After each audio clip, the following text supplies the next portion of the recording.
So in the previous class, we discussed about the different kinds of permissions, owners, groups, etc. Right. So in today's class, let's discuss about two commands called as cut and awk that helps you to cut a file or cut a data in vertically, right? So in column wise, whether you want to only display the first row, second row, third row, or a range of rows, etc. That's how do we cut the data column wise, not even row wise. You already know, right? So if you want to print a specific line, you can always use the set command, which is the most simplest way of displaying a particular row. Set hyphen n, you give 4p, 5p, or whichever line you want to print, and then give the file name, right? So you're able to cut it row way. That is your line, printing a particular line. So, but how do we cut it vertically, right? So whether you have a data which is a tabular data and you want to only print the second, third, or fourth column of that particular data, right? So then how do we do it? So first let me add some data over here. Maybe something like ID,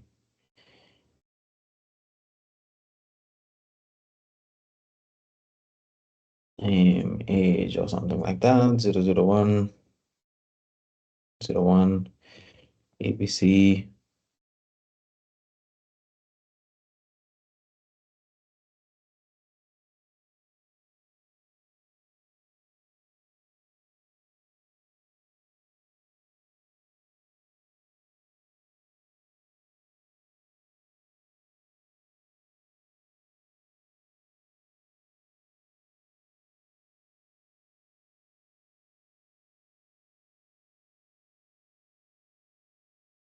Right, so let's say this is the table that we have, and then this has three columns and then six rows of data, right? So the first column is the IDs of the users, and the second column is the name of the users, and the third column is their age, right? So just a simple example for us to demonstrate how to use the cut and awk command. Right, so you can always cut by row wise by using the simple set command. Let's say if I only want to get the second row or the third row, I can always use set hyphen n, and then within that, okay, you only want to get the second row, I can always use this, right? I will get the second row, right? So row wise, we already saw that how to get it using set command. But how do we do it column wise, where I only want to print the first column, I only want to print the second column, I only want to print the third column, right? So then how do we do it? How do we print the specific columns in in that particular tabular data, right? So let's see two commands that can do that. So first, let me use cat and then table. So you have a cut command called as cut, which helps you to cut the data in column wise. So you can have tabular data or any kind of data. If you want to cut it column wise on a specific criteria, so you can use this cut command. So how do we use this cut command? So you need to add a flag called as a delimiter. So D stands for delimiter, which means, so what is the one thing that is separating your each column over here, right? So if you see this data, so each column is separated by a single space. So that's your delimiter. Let's say if your each column is separated by an hyphen, so that would be your delimiter. So you have to tell cut command, what is the one thing that is separating your each column here, right? So space is a delimiter over here for this particular data that I have entered. Let's say if you change it to something else, you can have a different delimiter as well. So we'll see that. So space is the current delimiter here because every column is separated by a single space. So that is what I am giving over there. So if you see here, so every column is separated by a single space. So that is my delimiter. So that I gave here one space is a delimiter. That is what it is separating each column over there, and then hyphen. So which column you want to print? So whether I want to print the first column, whether I want to print the second column, whether I want to print the third column, right? So let's say I want to print the first column, right? So then finally you need to give the file name whose data you're trying to cut using this cut command. So I can see I'm only printing the first column. Let's say if I use F2, so now I'm only printing the second column. Let's say if I use F3, so now I'm only printing the third column. So if I want to print a range of columns like 2 to 3, so 2 hyphen 3, that is from range 2 to 3. Right, so now I'll press enter. So now you can see this is column 2 and this is column 3. So I'm able to print a range. So if I wanted to print from 2 to 6, you can use 2 hyphen 6. You'll be able to print from the range 2 comma 2 hyphen 6. Let's say if I want to specifically print some specific column numbers, like maybe column 1 and column 3. So 1 comma 3. So now this is the column 1 and this is column 2. So you can have a range of columns. If you want to print a specific column, you can print that range of columns or multiple specific columns. You can always print using cut command. So it's the most simplest and easiest way to cut the data column wise. You just need to provide the delimiter and then which field you want to print. So it stands for field here and then which field you want to print. That is which column you want to print by using hyphen and then provide hef and then provide whichever column you want to print over here. Any doubts here? Hi Aditya. Yep. If the data contains the If the data contains, that means the name as ABC, right? If mhm, I have ABC space C, then cut will will it consider take? that as an space, and then it will consider that as a new column. Whatever comes next, it will consider as a new column. Okay, okay. Thank you. So I'll show you that example, and then I'll show you what is a better way when you have multiple spaces or spaces in your data. Thank you. Any other doubts here? Can you say once again why are those hyphens used? Uh, So in between the hyphens, you need to give what is the one thing that is separating your data. So if you see this data, right? So okay, what is the one thing that is separating this ID and name? space. So that is what I gave here, Oh, the space. okay.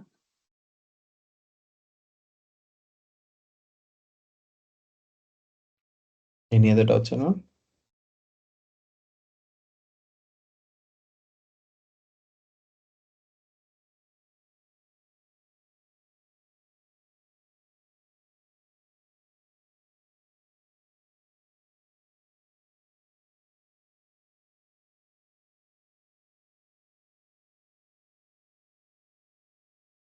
Right. So let's say I have created this one more table. All right. Okay. So now tell me what should I add as a delimiter over here? So for this data. So what would be the delimiter here? Was List it? of. So is this the delimiter? No, Dot. we have to use dot and between them. Because the one thing that is separating your each column is just a single dot over here, right? So now if I want to use, so I have to provide the file name, table 2. So yeah, if I want to print from row 1 to 3, column 1 to 3, so I can give here. So this way, your delimiter is the one that is separating each column inside your data. What inside your file, the data that you have. So what is the one thing that is separating each column is your delimiter. Any doubts here on the cut command?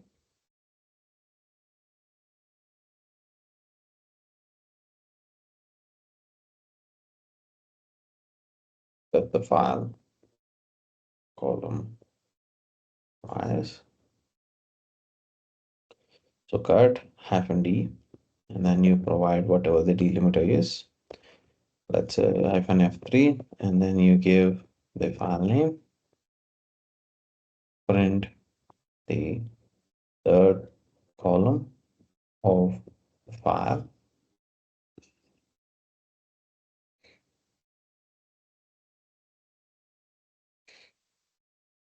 and from third to sixth column of the file,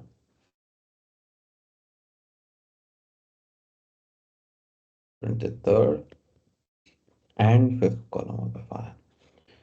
So here D stands for delimiter and then F stands for fields.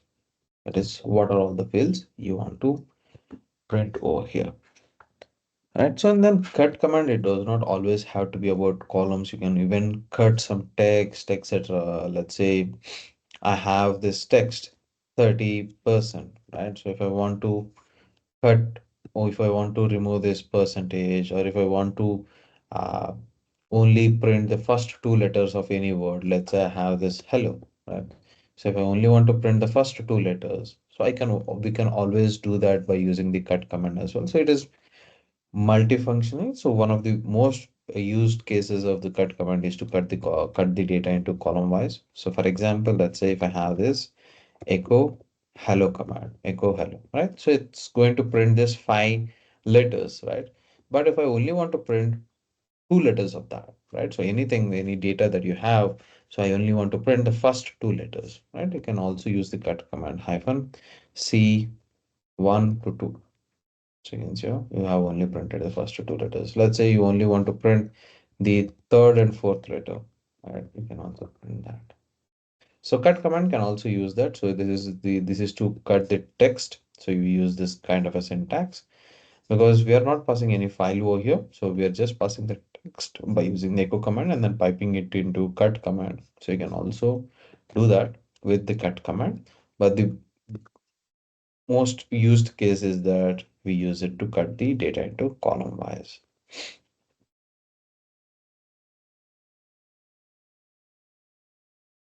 So now, so there is one more command that helps you to do the same that the cut command does, which is you use it to cut a file into column wise, right? So there's also one more command, right? So let's say this is the data. So I'll show you this similarity between these two commands, and then I'll show you how the awk command does it differently, right?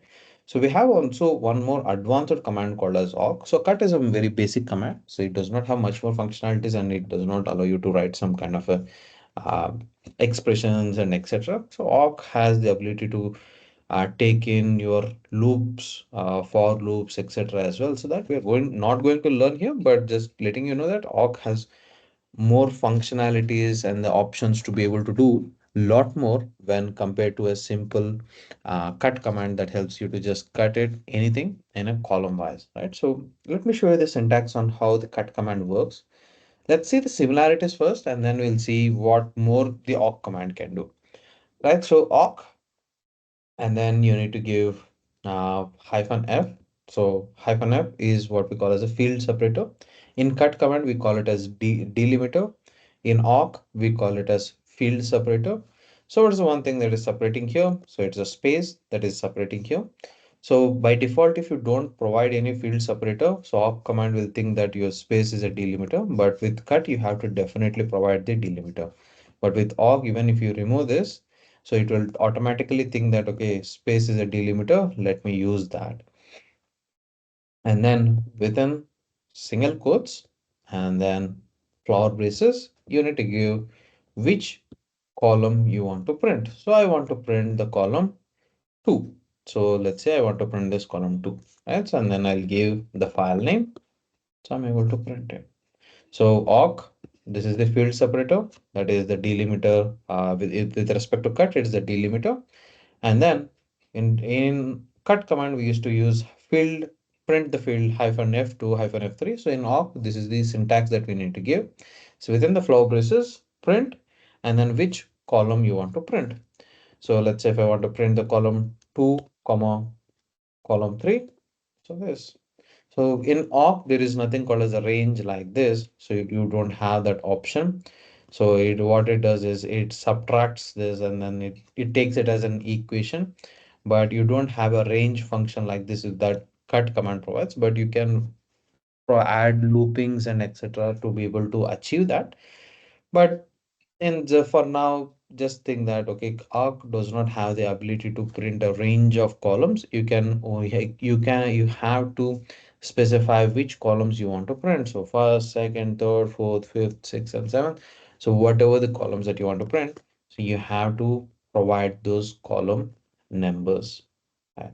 So this is my, so if I want to print second, if I want to print $3, so I can always print it like this. And then even if I remove this field separator, so I will get the same result because by default awk thinks that space is a delif. Space is the field separator. So even if you provide it, even if you don't provide it, if it is just the space, so you don't have to provide it. So if it is anything other than space, for example, that we had where I change it to dot, right? So this is where you need to provide the separator over here. So this is for table 2 is the data, right?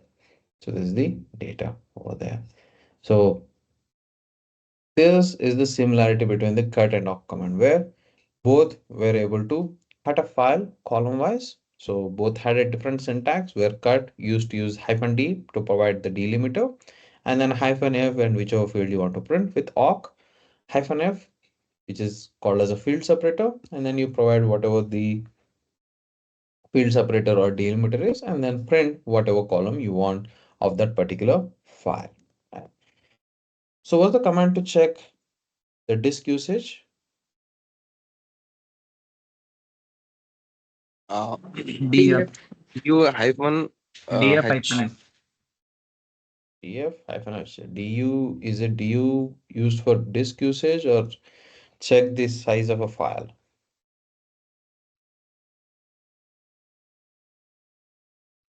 Check the to check the file.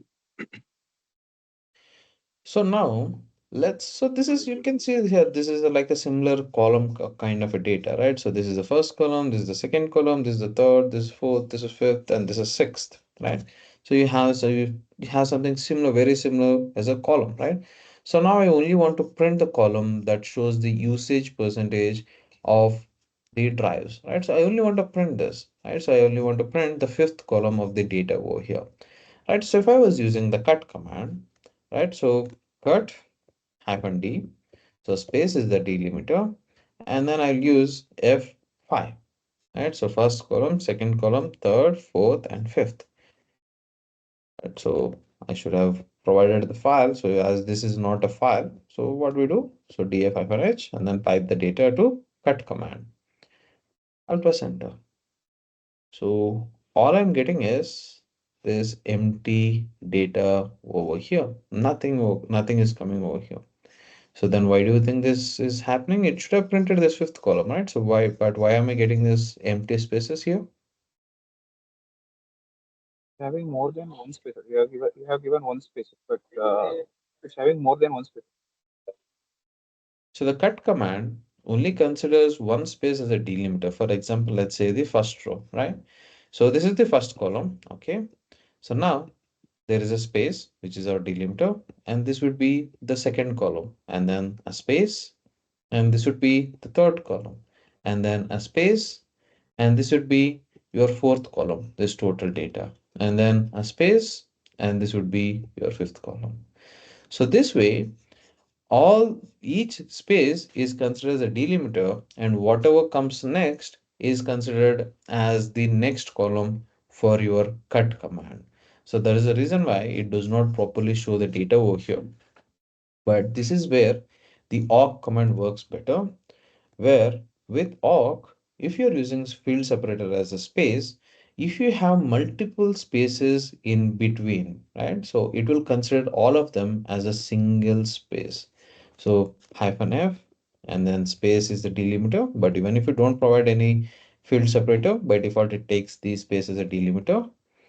Within flower braces, print. So which row I want to print? $5. I'm getting exactly the fifth column here. So this is where awk command shines when you have unknown number of spaces that are together and then you want to consider them as a single space, awk works better. Whereas cut, if you have perfect data that does not have any abnormalities, everything is perfect. So space is a single space and then nothing is changed, everything is perfectly aligned, then the cut command works the better best, and then it's much easier to use as well. But if you have these kind of data where you have multiple spaces and other things, so there you use awk command. where it considers multiple spaces as a single space here. Any doubts here?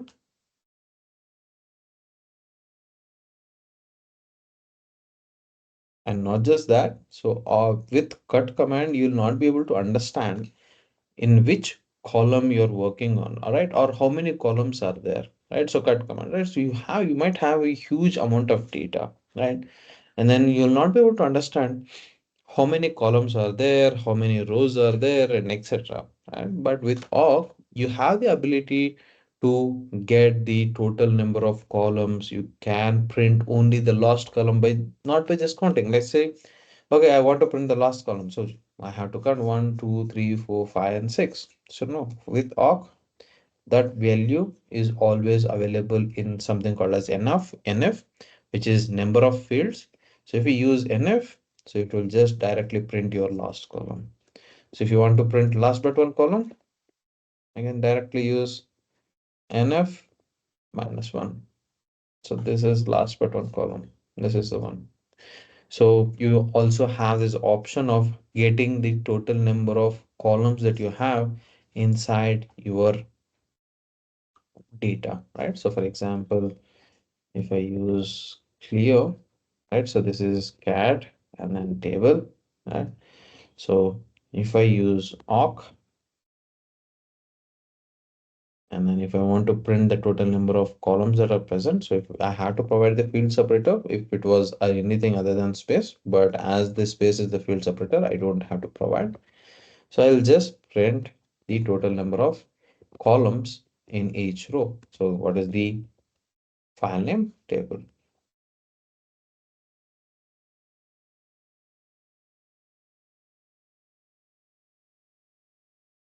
I think I should give a space here. Yeah. So you can see here.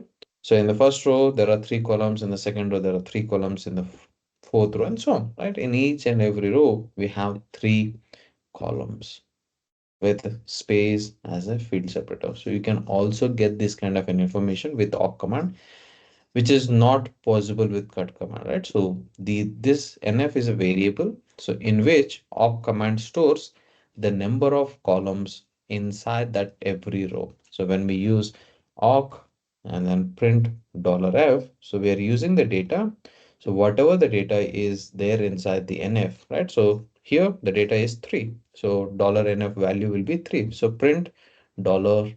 So it will print the third column. So this is also one more additional functionality that awk command brings. So where you can find the number of columns that you have, and then you can also print the last column directly by using this variable called as nf. And then if you want to last but one, nf minus 1, nf minus 2, nf minus 3, you can always go from there.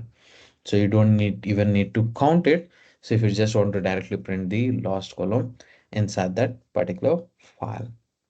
Any doubts here? Same like that. Can we know number of rows also? Number of rows, is there any command to get the total number of lines in a file? Ah, so that we need to use WC for that one. So I'm telling you, you already know the answer. Yes, with awk command also it is available. But As like NF, we have any thing in awk so that we know upfront how many rows are there. so that is what I'm saying. So the most simplest answer is you already know it.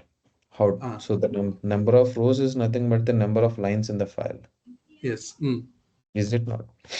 But yes, even with awk command, we also have, so number of fields is number of columns. NR is number of rows, so you'll get that answer. Okay, thank you. So awk. So you need to only print the last row number, that is end, and then if I use print space NR table.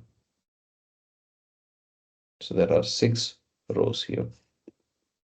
So if I don't give this end, so it will print 1, 2, 3, 4, 5, 6. Each row it is keep on printing. Okay, this is the first row, this is the second row, this is the third row. But I only want to get the last number, right? So that is why I use end and then print NR. So I guess you can also get it, but it's much more easier using a simple WC-L and then table. So yes, the same answer.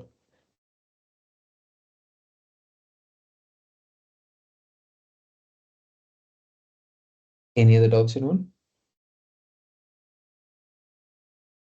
And you can also cut the file row-wise that you are able to do it using sed command, right? So sed-n 3p and then give the file name. So as you're able to get the third line, right? So you can also do that by using the awk command as well.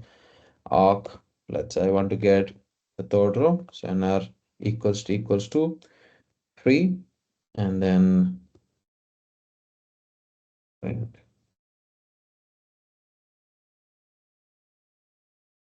So you'll be able to get it. So yes, you can still do that using awk command, but this is more simpler. So you have multiple options to perform the same operation. So whichever you feel it easier, so you can go for that. So if you want to do a range of lines, let's say from third to sixth, so nr equals to 6. You get it. So the same I can also do it with sed, right? So sed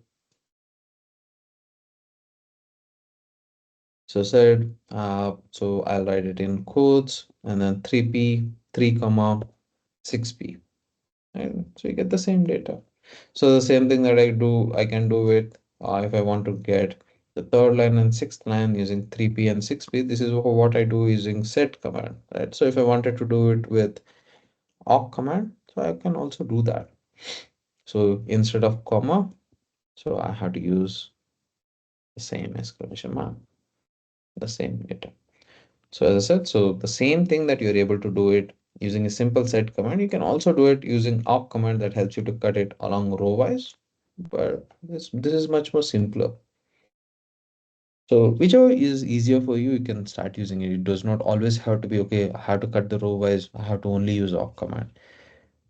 You have multiple options in Linux. So whichever option you remember, whichever option you know, you can use it. It does not always have to you need to remember a new command or you need to find a new command. So if you don't know a particular command that is able to do it, so if you know two commands, if they're combined, that is able to give you the solution, yes, use that. Any doubts here?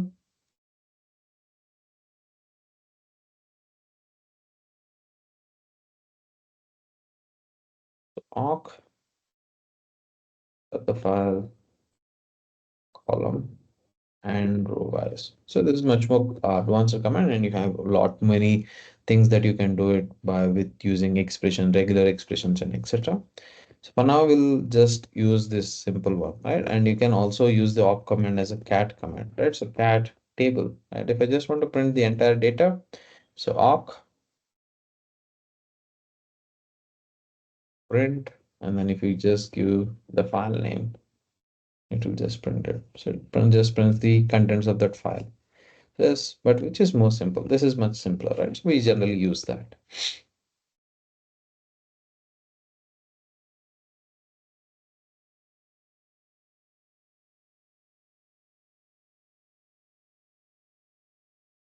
Print the contents of file. So awk hyphen capital F space, let's say space is your delimiter.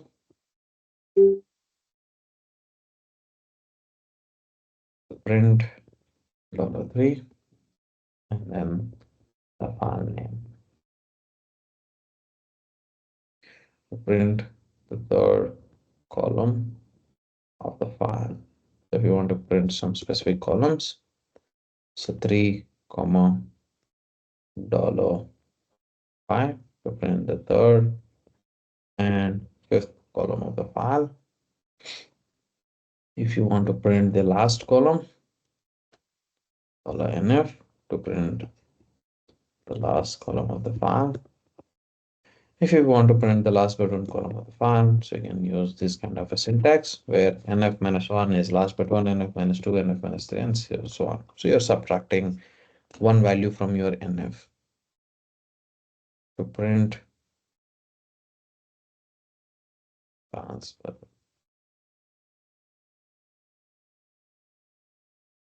So here, again, last one thing, awk-f.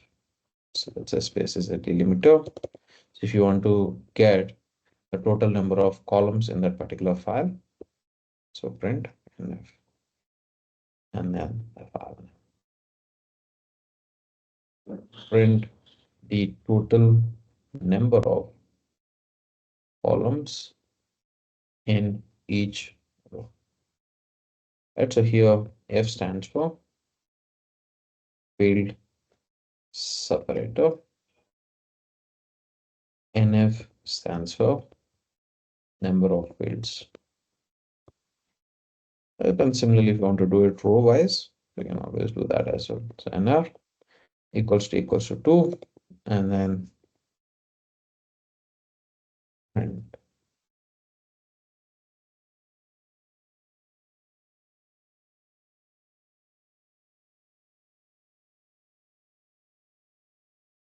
print the third row of the file.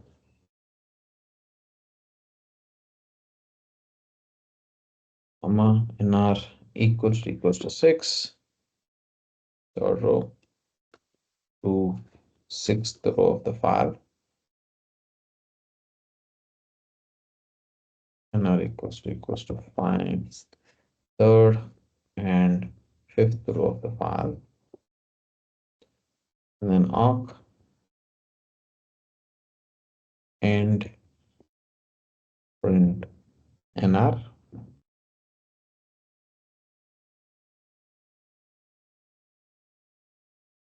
File name to print the number of rows in the file. So here NR stands for number of rows.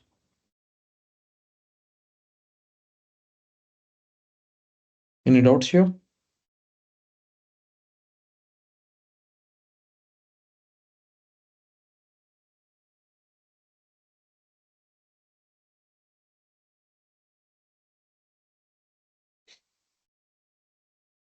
Okay. So the next set of commands in Linux is called as a link command, right? So in Windows or in your Mac, right? So we usually we create something called as shortcuts, right? So a desktop shortcut, we call it as, where you install an application, right? So you install maybe something called as Google Chrome or whatever the application that you install. So the application's original installation file will be deep under some Windows folders, right? Under somewhere around Windows, it might have got installed under programs or somewhere, right? So that is your original location. But you'll be creating a shortcut on your desktop so that you can easily access that particular application, right? So that's what we call as a creating a shortcut for that particular file. So can we do that in Linux as well? Yes. So for example, so this is the folder that we have, right? So where I go into D1 directory. So inside this D1 directory, I have D2 directory. Inside this D3 directory, I have one more. Inside this D4 directory, I have this file, finally F2, right? Let's me remove this file. So I'll create a file here. So vi original, let's say just the naming, just the name I'm using. It does not have to be always this, so that we can understand what is the original file, what is the shortcuts and etc. So I'll add some text. So this is the original file data, right? So I'll just save the file, right? So cat original, and then where this file is. So this file is present inside these many directories, and then we have this file called as original, right? So if I wanted to start working on this original file every time, right? So I always have to give either the whole path like this. I have to copy this and then vi and then give the original file and then provide the entire path and then open this, or I have to keep on going into this directory, right? And then start working on it. That's a difficult thing every time to do it. So you have that file which is in so many subfolders, and then you want to work, you are working on it on a continuous basis. So it could be a file, it could be shell script, or it could be an application you're trying to execute every time you want to start, right? So for example, we have an application called as Tomcat. So Tomcat is a server, right? So if you want to start a Tomcat server, so there is a script that you need to execute. So you generally keep your Tomcat server in OPT folder, and the script will be in so many up subfolders, right? So every time you want to start it, so you have to go to those many subfolders and then start it, right? So it's a waste of time, right? What if you can create a shortcut on your home path itself? So on your easy to user's home path, whenever you press ls, so you create a shortcut here itself for that file that is present in some other folder. So that is what we call as creating a shortcut. So in Linux, we have two kinds of shortcuts. One is hard link and then soft link. So first I'll show you the common thing between the hard link and soft link, and then we'll see the differences between them, right? So to create a shortcut, the command is link, which is in short, we write it as ln. And then to create a hard link, so you don't provide any flag over here. So first you need to provide the path where your original file is located. So this is the path where my original file is located. So I gave the name as original itself. So this is the original file total path. And then where do you want to create your hard link, right? So yes, I want to create the hard link in the current directory which is my home. So what is the name you want to give? So if you want to give the same name, you can give the same name, but let me give it as a name as a hard link itself, so that we'll just have that understanding of which is the hard link, which is the soft link that we have created. So this does not have to be the same name. You can give whatever name you want. You can keep it as F1, you can keep it as F2, whatever you want, you can keep it, right? So there is nothing called as, okay, you have to give only this name, hard link name, and this file should only have this original. So this is just for our easier understanding. I'm keeping these names. I'll press enter. Right, so it has been created. It's the same. So if I want to create a soft link, so I'm just for our understanding purpose, I'm giving the name soft link. So here you need to give the flag -s. So -s stands for symbolic link. That is the actual name. So we generally call it as soft link. Right. So this is the general syntax on how to create a hard link or a soft link. Whereas with hard link, so no flags, just the ln, which stands for link. You provide the path of where your original file is located, and then you provide where you want to create your hard link, and then the name of the hard link. And then if you're creating a soft link or a symbolic link, so you add a flag called as -s, give the path of your original file, and then you give where you want to create your soft link, and then what is the name you want to give, right? So if I don't provide any paths, that means it will create in the local directory, same directory. Right, so clear. So ls-l. So let me create some, delete all these unnecessary files.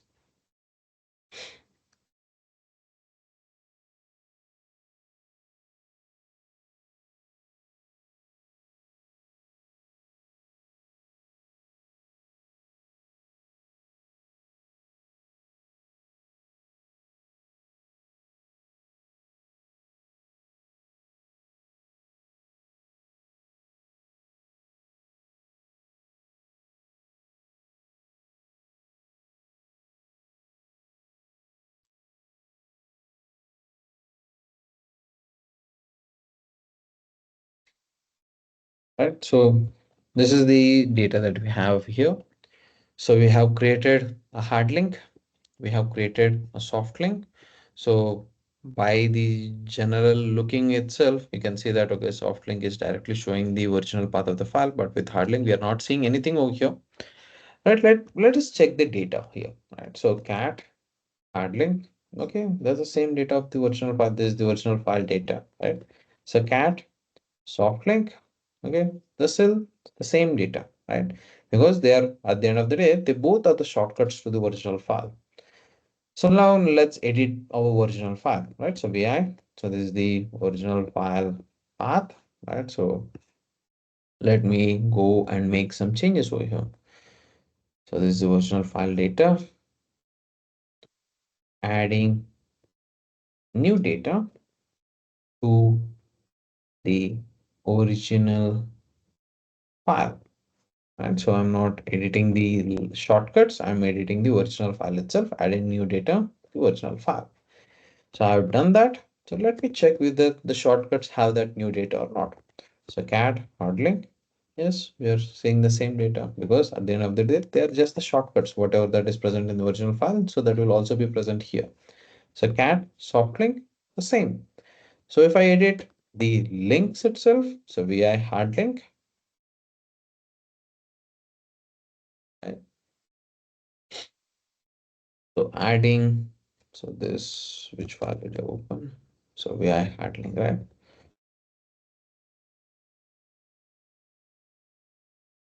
So adding new data to hard link, right? So I'm now adding the data from to the hard link, right? So I'll save it.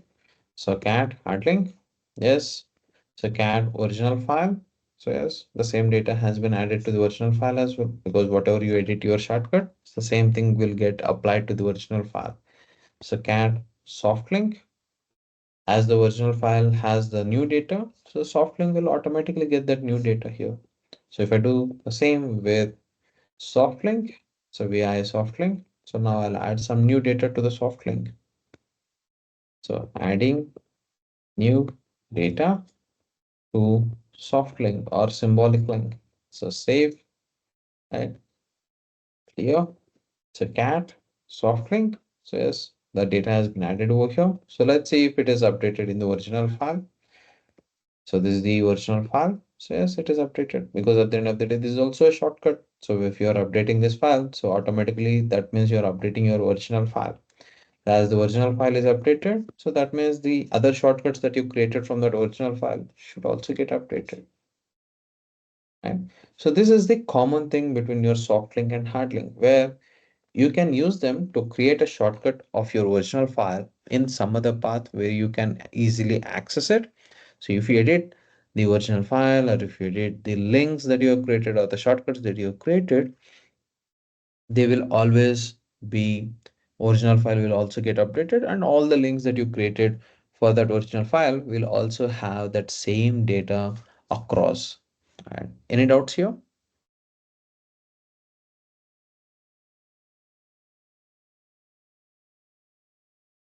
If we delete a shortcut of a file, it won't delete original file, right? It will not delete the original file.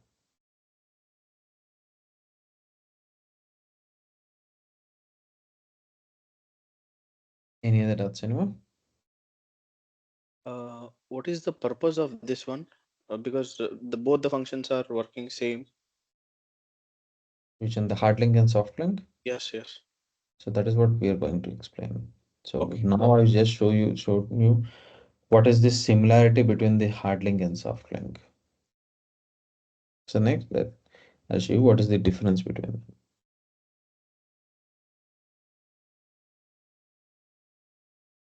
I see hard link and soft link has different memory content 124/35. Yeah. So the soft links memory is just the data, that is the file location. So whereas the hard link, it shows the actual data that is present inside the file. Because soft link is not an actual file, it will just pointing to the original file. So whatever the path of the original file, that is the data that is here. It's just the path. Okay, thank you.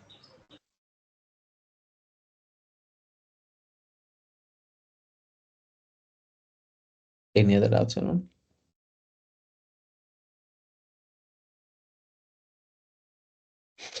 So now let's see the difference between this hard link and soft link, right? So then what I'll do, so I'll just remove the original file, right? So this is the original file that we had. So I'll just remove it. So I'm no longer going to keep this original file. So I'll just remove the original file. And then now let's see what happens to the hard link and soft link. So now the original file is no longer there. So what the soft link used to do, and then hard link. So they are just the shortcuts of the original file. That is what we use. I said, right? So both are used to create the shortcuts to the original file, right? So if I've deleted the original file, So then let's see what happens to the links that we have created. So ls-l. So the soft link, as soon as the original file is deleted, it is now getting highlighted in the red because this original file is no longer available, right? Because this has been deleted. So now if I use cat soft link, so it will say no such file or directory because this original file has been deleted. So now the soft link is no longer working. Then let's see what happens to the hard link. So cat hard link. So the data is still available over here. So the difference between hard link and soft link is, so when the original file is deleted, the soft link no longer works because it is a direct pointer to the original file. So whenever we are editing or whenever we are opening soft link, it just redirects that to the original file. That's it. It does not have any other criteria or any other thing that it does. So it does, okay, if when you open soft link, so it says that, okay, open this particular file. So I'm just a link to that original file. So whereas a hard link, it is not like that. So hard link directly points to the memory location where your original file is. So in our hard drive, so wherever the data of that original file is, so hard link goes and directly points to that. So even if the original data is deleted, original file is deleted, so the data does not get freed unless all the links to that is deleted, all the hard links is to that is deleted. So some other file is still using the data, right? So which file? So this hard link. So hard link directly points to the memory location of the file, whereas the soft link points to the file's path. So as this path is no longer available, the soft link does not work. But the hard link, even though original file is deleted, as it is pointing to the memory location and the memory is still available, so we are still able to get the data. So that's the difference between hard link and soft link. Whereas if the original file is removed or moved to some other location, right? So it does not always have to be deleted. So if this file has been removed to some other location, then the soft link is not going to find this particular file in this particular location. So it will not stop, it will stop working. Whereas the hard link, it does not matter what you do to the original file. So you move it, you delete it, you keep it in some other location. So they will always be linked together because both of them are pointing to the same memory point in your hard drive. So to show it simply, so let's say this is your hard drive, right? So this is your memory location where the data is, right? So whatever the data that you have entered. So initially, so your original file was writing the data to this particular memory location. So as soon as we created hard link, so this hard link is also pointing to the same memory point, right? So your hard link. Whereas what the short link was doing, so it was just pointing to your original file. So it is saying, okay, this is where the original file is. So this is the path of your original file. So as soon as this got removed or failed, so this stopped working. But hard link was not linked to the file path or the original file. So it was directly linked to the data that was present inside your hard disk. So even though it was removed, so this data is still available over here. So this data gets only deleted if everything is removed. So it's still able to access, it's still able to get the data, it's still able to print it, and then it's still able to contain that data. So once if hard link is also removed or deleted, so then the total data gets deleted from your Linux server. So that's the difference between hard link and soft link, where soft link points to the file's location. So if the original file gets moved or deleted, soft link stops working, whereas a hard link points to the memory location of that particular file. So even though the file has been moved or deleted, so the memory location will always stay the same, right? So there's the reason why hard link will still work even though the file's location has been moved or etc. Any doubts here?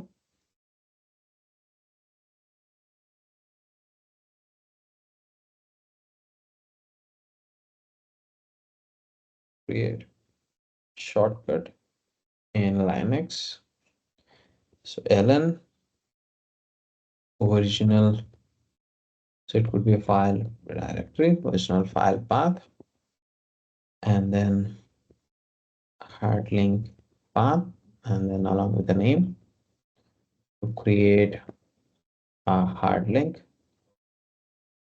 Similarly, if you want to create a soft link, you just need to add -s.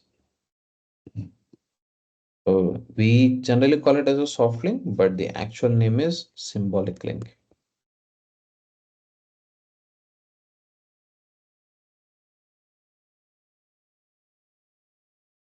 Okay, go here. So ln-help. So -s is for symbolic link. So make symbolic links instead of hard links.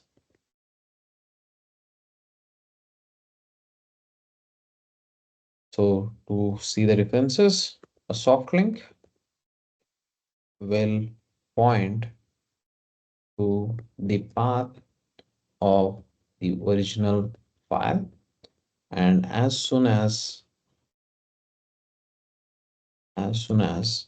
the original file is moved or deleted,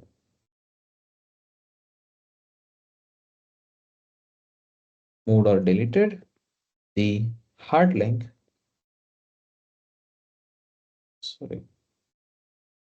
the soft link will stop working. Whereas a hard link directly points to the memory location. So we call it as inode. So I'll show you, I'll show both the files has the same inode, etc. I'll show you that of the original file. Therefore, even after the original file has been moved or deleted, moved or deleted, the hard link will still work. So inode, it's an unique identification number of the file pointing to its memory location. So it's a memory location identification number. So each file gets its own inode number. So it's pointing to its memory location. So let me show you that both hard link and soft link, hard link and the original file will always have the same inode number. So let me go to the folders. Aditya, Yep. I have one doubt. In Windows also, do we have this hard link soft? We just have one shortcut. In Windows, it's just a simple shortcut. Oh. Right, so let me create one more file over here. So just maybe something like I'll call as an F1, right? So it does not have, let's just enter some data. Right, so on the same D1, D2, D3, D4, I've created one file, right? So let me delete both the older shortcuts, right? So let me create new shortcut here. So the file name is F1. So I'll create a hard link. And then similarly, again, I'll create one more soft link. So ls-l, right? So you have the hard link, you have the short, you have the soft link. So cat hard link, you have the same data, cat soft link, you have the same data, and then cat that original file, so has the same data, right? So now to show you that both the soft link and both the hard link and then the original file has the same inode number. So if you ever want to see the inode number of a file, so the command to get is -i is the flag with list command. So you'll be able to see the inode numbers. So this is the inode number of each file that you have. So that's the storage location, unique identification numbers of each storage point you get for that particular file. So that's your storage location number, a unique identification number. So we call them as inodes in Linux. So you can see here the soft link has its own inode number because it stores the file path and etc. So that it gets its own inode number. So now if I check the inode number of the original file, so you can see here, so 174.86544, 174.86544. So both of them have the same inode numbers. That is, they're both pointing to the same memory locations. Any doubts here? Hi, Aditya. Yep. Suppose we have created a hard link to the Mhm. original file and we have shut down the usage. So tomorrow, if you open the original file and keep on working on it, so the same data can be is continuously getting saved in the hard link also. Yes. So then they both are linked, right? So both are pointing to the same memory location. So Okay. whatever you update in the original file gets updated in your hard link. Whatever you update in your hard link gets updated in your original file. Okay.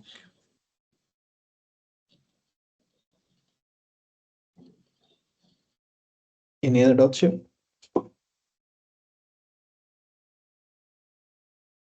Oh, file got protected in the source file. So, like with the password, will it be can be imported to here? File is? Uh, Password protected. Like Mm-hmm. so, will it can be imported to here and update? See, when you have password protection is for a particular file, right? So this is now your hard link is just pointing to the memory location. If you have encrypted your memory, then both files will have that same kind of an encryption.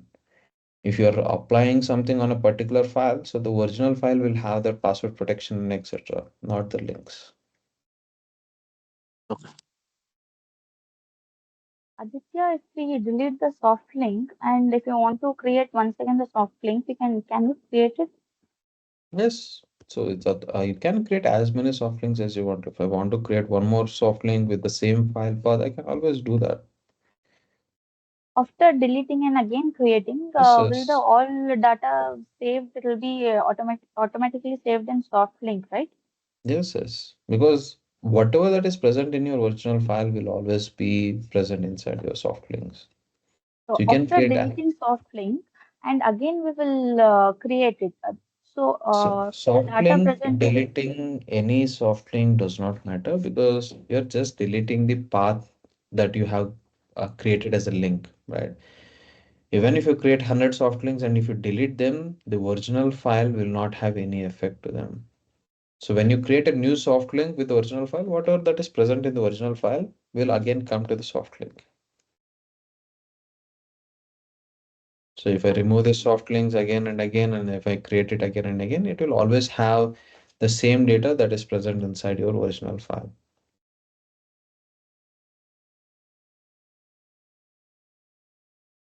And the same rm command will work for to remove the to delete a shortcut of a file. Yes.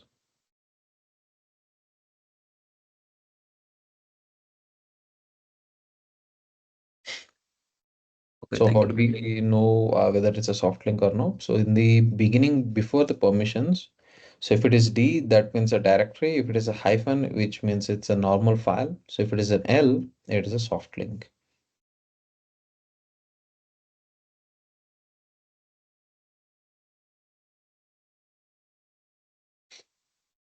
Any other doubts here? So which is the most used link Sarija, in real time? Most preferred one. Really soft link.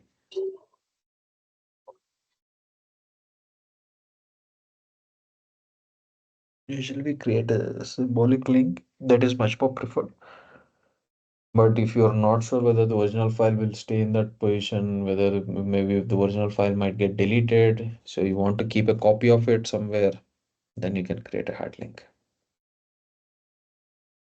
So if you're just creating a short link, a shortcut, so soft link is the option to go. If you want to keep a copy of your original file somewhere else, where that same data is getting replicated. So you can create a hard link.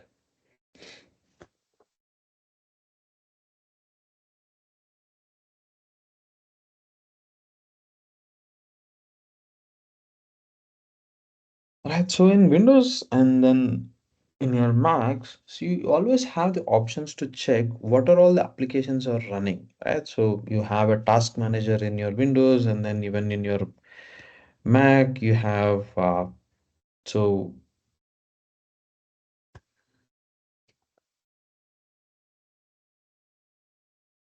right, so what are all the applications that are running and etc. Right, so you can always check.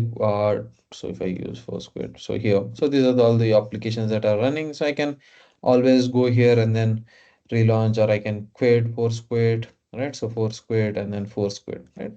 So I can always do that in your Mac or your Windows. In Windows, we use Control Alt Delete, so you get the task manager, and then you can see if you have, if there is any application that is not properly running or not responding. If you want to end it, so there's something called as end task in Windows, right? But then how do we do it in Linux? So if you have different kinds of processes that are running, let's say you have installed some applications like maybe Jenkins, like maybe Tomcat server, etc. So they're all running in your Linux server, right? But how do I see what are all running? And then how do I kill if a particular process, if I don't want it to be running on my particular server, right? So ps -ef is the general command that we use, so to get all the information. So if you want to know what is -e and -f,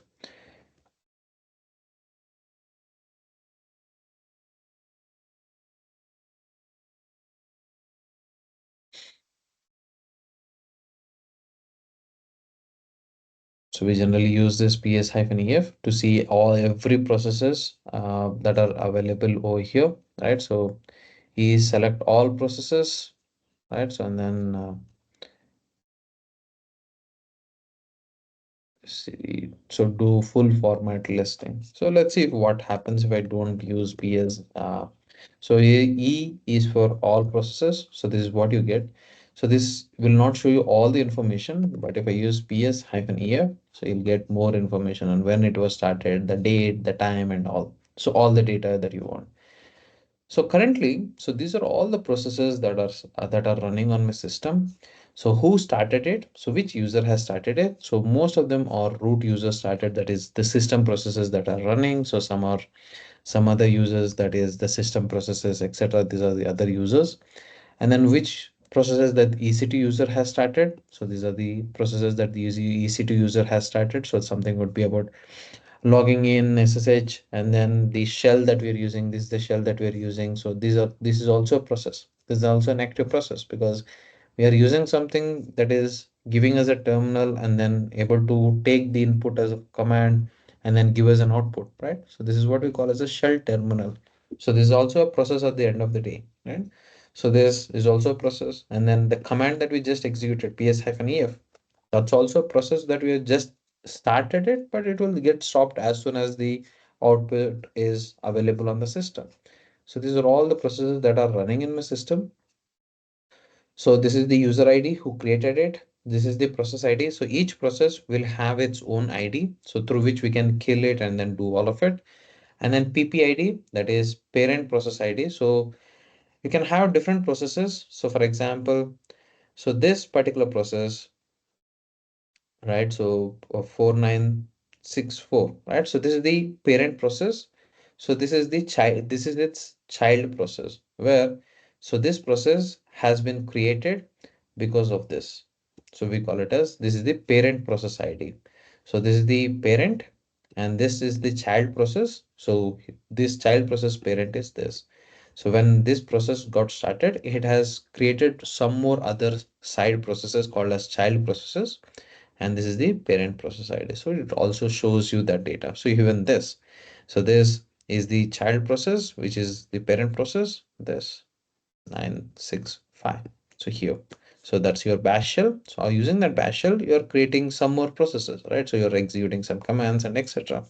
So those are all your child process of your bash shell. So who is the parent? This. So when that process has been started, how much time it is running, so what is the command that started this process, etc. So you can see all these details over here. And this is not a live counter because our task manager shows you continuous usage of RAM, CPU, and then continuously keep on updating the processor and etc. So this is a static command, ps-ef. So we also have a live command in Linux as well. I'll show that. But this is the generic command that we use, ps-ef. So select all the processes, that is show all the processes with more formatting, with more data. So who started it? So what is the ID process ID? What is the parent process ID? When it was started? How much duration it is running? And then the command that started the particular process. And then if you want to see only the processes that have been started by a particular user, you can use the ps-u and then give the username. So these are all the processes that this particular user has started. So these are some system processes. And then when we SSHD, that is when we SSH into this server, that is when we logged into this server, this process got started. And then it created a shell called as bash shell. So this is the shell that we are using currently. And then we'll learn about bash shells and etc. And when we go to shell script, I'll explain that. And then we have the ps command that I just executed over here.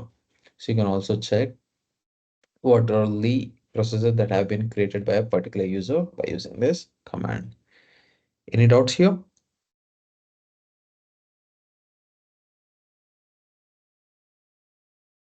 Is that possible to check whether a particular process is consuming much memory or resource? So by using ps command, it is not possible. I will show you another command where you can see live updates of each process and then how much memory and then CPU it is using. Okay, thank you. Right, so let me create a process that stays for a longer period of time so that we can see how to kill a particular process and etc. Right, so sleep is a command that generally holds your terminal for some whatever amount of time you want it to, right? So it will just keep your terminal idle. That is, you cannot enter any command unless you kill the sleep process. So let's say if I press sleep 5, so that means it will sleep your terminal, that is, it will hold the terminal idle for 5 seconds and then it will get back. So it's particularly useful when you're even you're executing shell scripts if you want to delay one command after this. So let in shell script we keep on executing multiple commands, right? So if my second command has to be executed after 10 seconds, so we generally use this sleep command where your terminal sleeps for 10 seconds. And after 10 seconds, you'll get back the terminal and whatever you want to execute, you can always execute. Uh, Now let me use a sleep and then maybe 1000. Right? So I have logged into the same server from another terminal tab. So now if I use ps-u ec2-user, so now you can see here there is a sleep command that is getting executed. So now I have two SSD, two bash because I'm connected to the server on two terminals. But there is a sleep command that is still getting executed. So even if I use ps-ef, so you'll always be see it. So you'll be seeing the exact command that is still continuously running, right? So the sleep 1000. So that is keeping this active over here, right? So if you ever want to kill a particular process, so whereas similarly here Foursquare, so if I wanted to quit, so I can select this and I can click on Foursquare, right? So if you ever want to kill a process in Linux, so you need to get its process ID. So this is the process ID of that particular process, right? So if I wanted to kill it, any particular process, you need to get its process ID. So this is the process ID. I copied it. So then you have the command called as kill, and then you provide the process ID. So if I press enter, so as soon as I did that, you can see here, the process has been terminated. So similarly, let's say I will give again. So this command is kept on, will keep on running, ps-u, ec2-user. So what is the process ID of the sleep command? So this is the process ID of the sleep command. So kill, and then you provide the process ID. can see it has been terminated. So if I execute it again, and then if I use PSIFUN, so this is the process ID.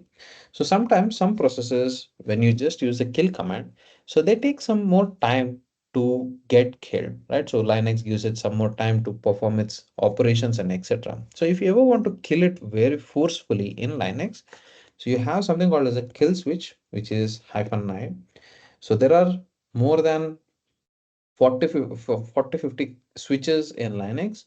So one of the switch in Linux is called as a kill switch, so which is -9.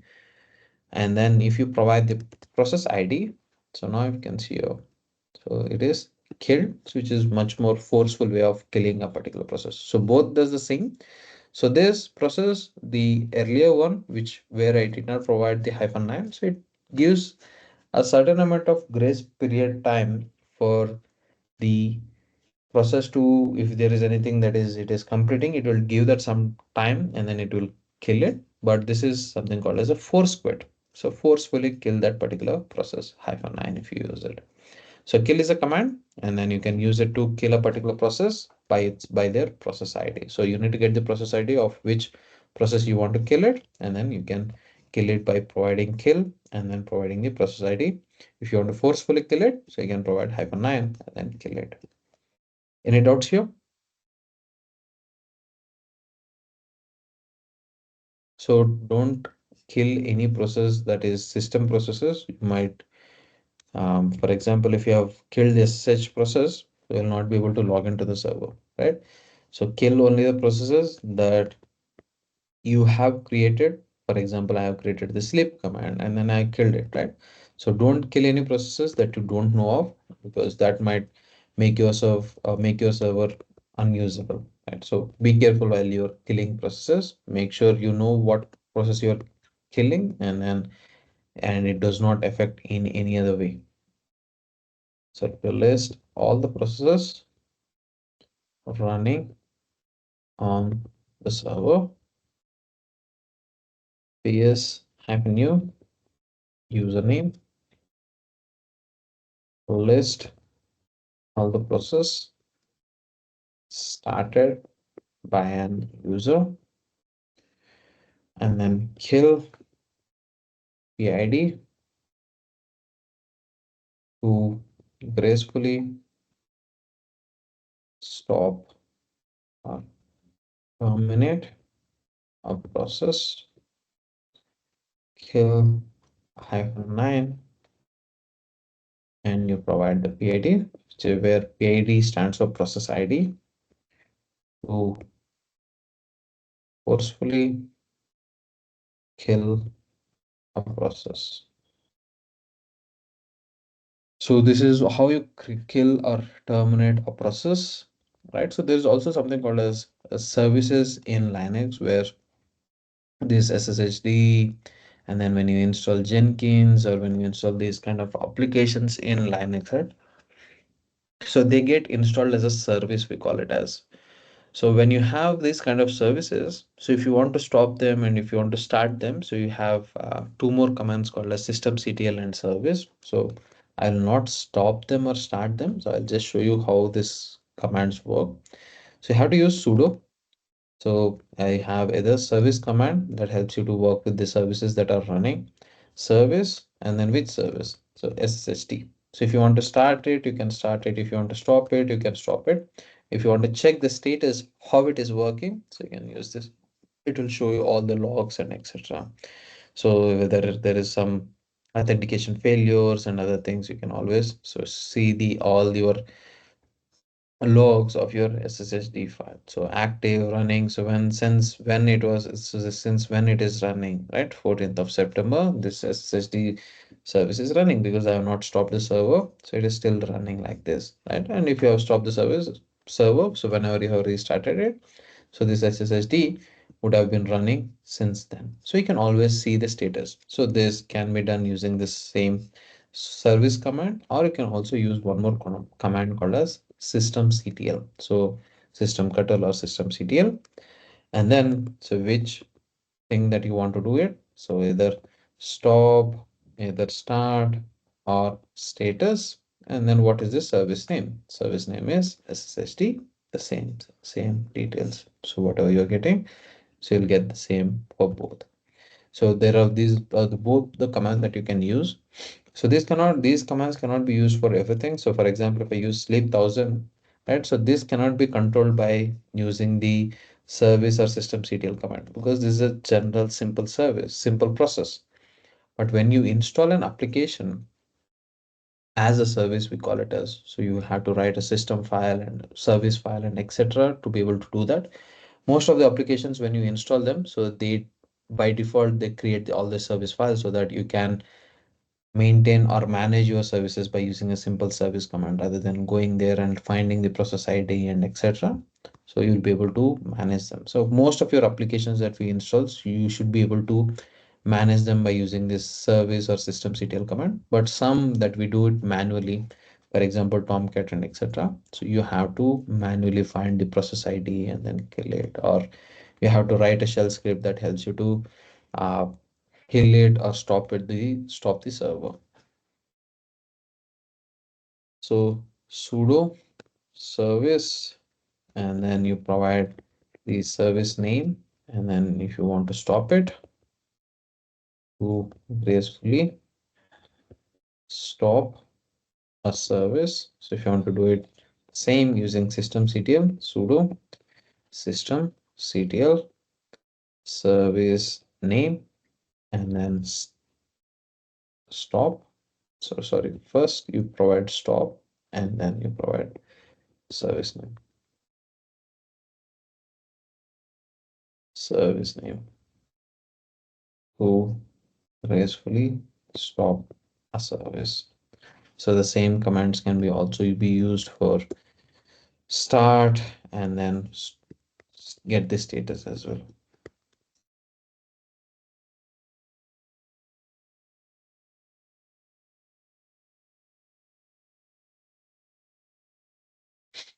Any doubts here?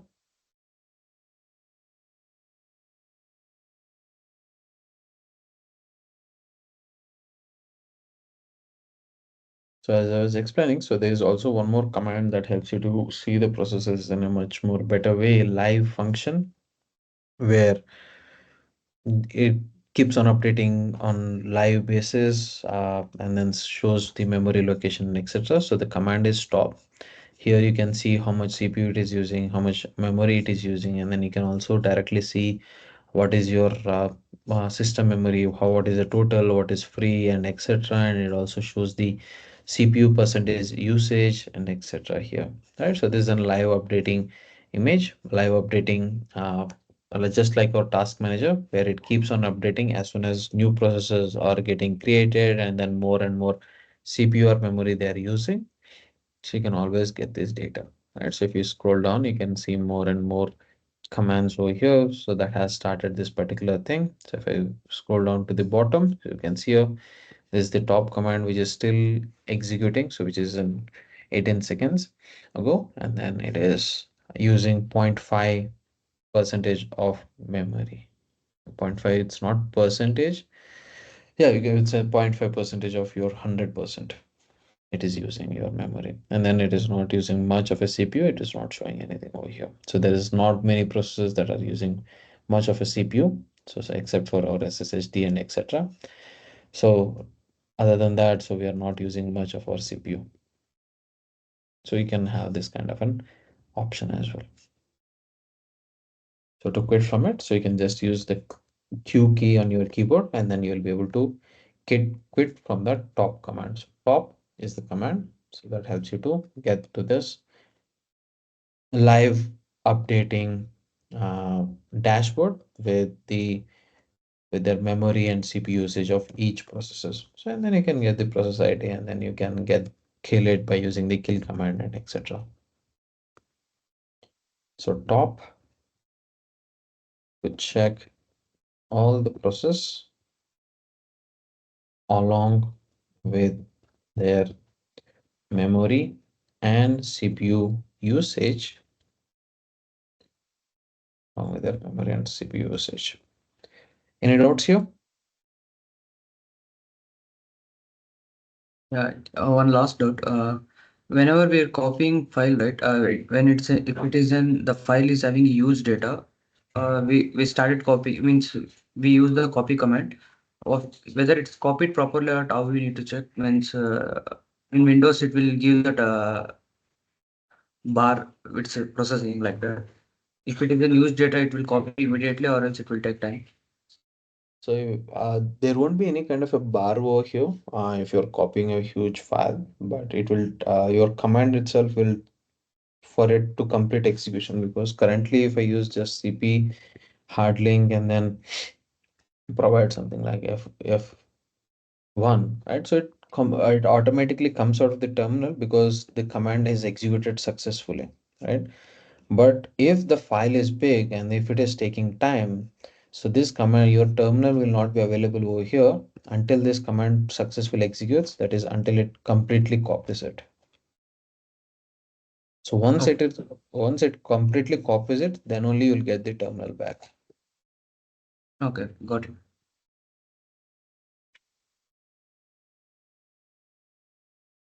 Any other doubts, anyone?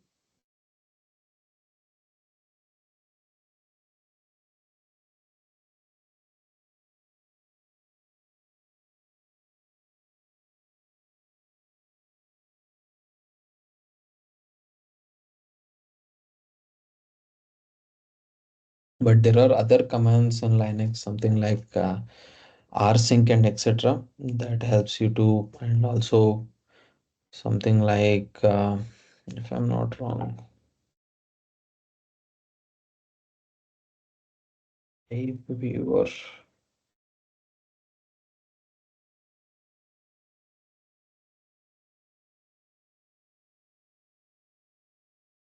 Yeah, so you can also use this something called as a pipe viewer. This is also an additional package that you need to install, through which you can also see how much it has been copied, what is the size, what is the how much data it has copied, what is the speed you are getting, and etc.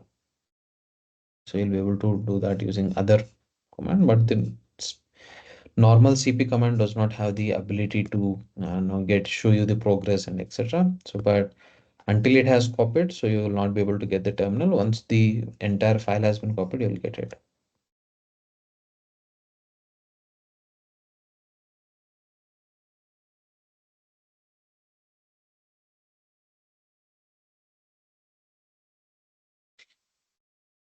Some latest versions of CP command also has the progress flag, but I think it is not there here. Yeah, it's not there. Some latest versions of the flavors of Linux and etc. They have added the shells etc. They have added the option to the CP command itself where it has the hyphen progress flag, but this is not available here. Any doubts on today's class?